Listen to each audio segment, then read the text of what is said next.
Welcome back to the Daily Quack. This time we're taking a look back at Uncle Scrooge number 32 from October 1960. It's That's No Fable.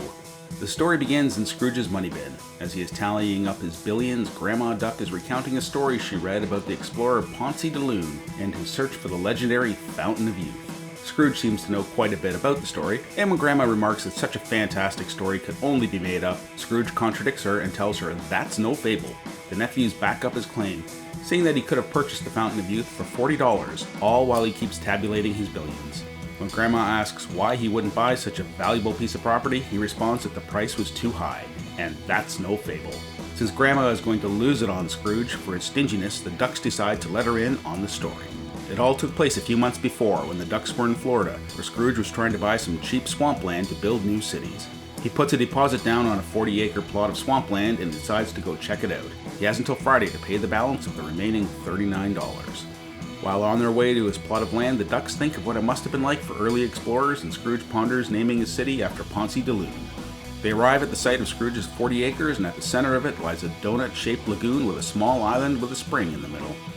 Scrooge thinks that would make an ideal location for a park, with a statue of de Leon in the middle, and that he could hire boys to wear armor and stomp around the spring pretending to be the last survivors of de Leon's army.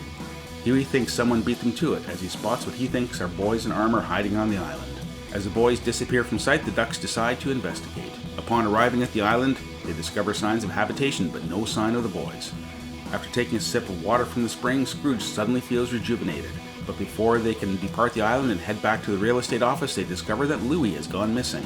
Before they know it, Dewey and Huey also vanish into thin air. While trying to figure out a course of action, Donald and Scrooge are confronted by one of the armored boys who speaks Spanish and is armed with an old rifle called a matchlock.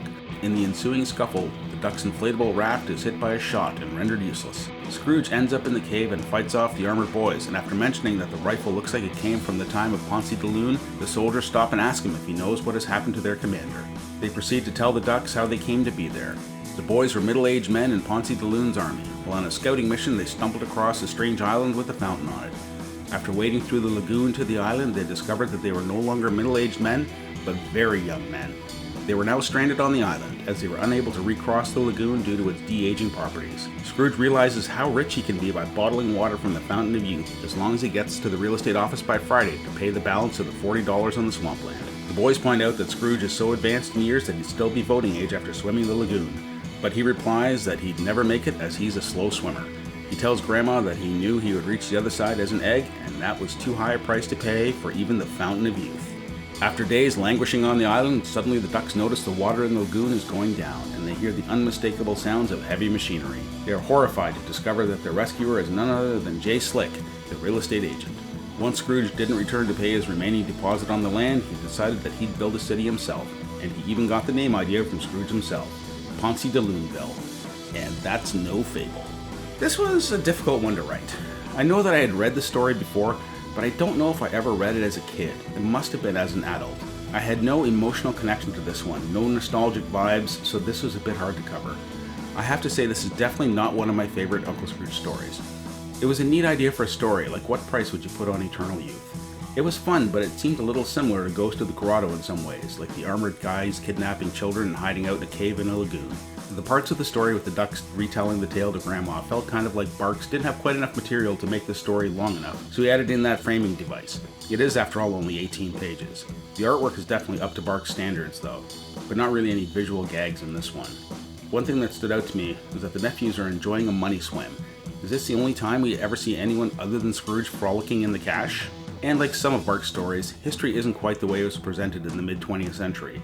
We know that the real Ponce de Leon was a contemporary of Christopher Columbus, so we can make the assumption that the Spaniards weren't just peaceful explorers. They were there to conquer and pillage, not just to have a look around. This comic is a product of its time, and is really supposed to be a lighthearted kids book, so in that respect, Barks makes it work. I know it's difficult to look at pop culture from 70 years ago with modern sensibilities, and this story isn't even close to being the worst offender. And that brings us to the second story in this issue. That Small Feeling is a Gyro Gearless story by Barks where Gyro has to deal with a witch doctor. Again, this story felt a bit inappropriate for 2021. The only thing I really thought was interesting was that Gyro was depicted as a sort of beatnik, which I'd never noticed before. there follows another Bark story, Clothes Make the Duck, where Scrooge is trying to avoid going to a party at Daisy's High Society Club. He reasons that he would be forced to buy a new outfit for the party, which is, of course, totally unreasonable. What follows is a series of misadventures as Scrooge does everything he can to not get caught, including hiding in a flea-infested garbage can, going through the sewers, shortcutting through the lion pen at the zoo, and hopping a coal train. An exhausted Scrooge finally crashes at Duckburg's hobo jungle, as he assumes that no one would look for the world's richest duck in that location. But as it turns out, that's exactly where Daisy's looking, just not for Scrooge. Once a year, her high society club selects the most down-and-out person they can find and has him as a special guest at their dinner, the purpose of which is to helpfully transform his life with a bath and a set of clean clothes. The hobos are tasked with finding the most decrepit among them and put him in the provided new suit and bring him to their party. And of course, the most bedraggled among them turns out to be none other than Scrooge McDuck, who is now happy that not only will he never get invited to another party, he also ends up with a brand new ritzy set of threads. The story features some great artwork, but again, feels a bit tone-deaf to read it today. So that's it for today's Daily Quack. That's no fable, and the other stories in this issue are certainly entertaining, but for various reasons, I really have to say this entire issue isn't up there with my favorites. Well, they can't all be winners. We'll see you next time.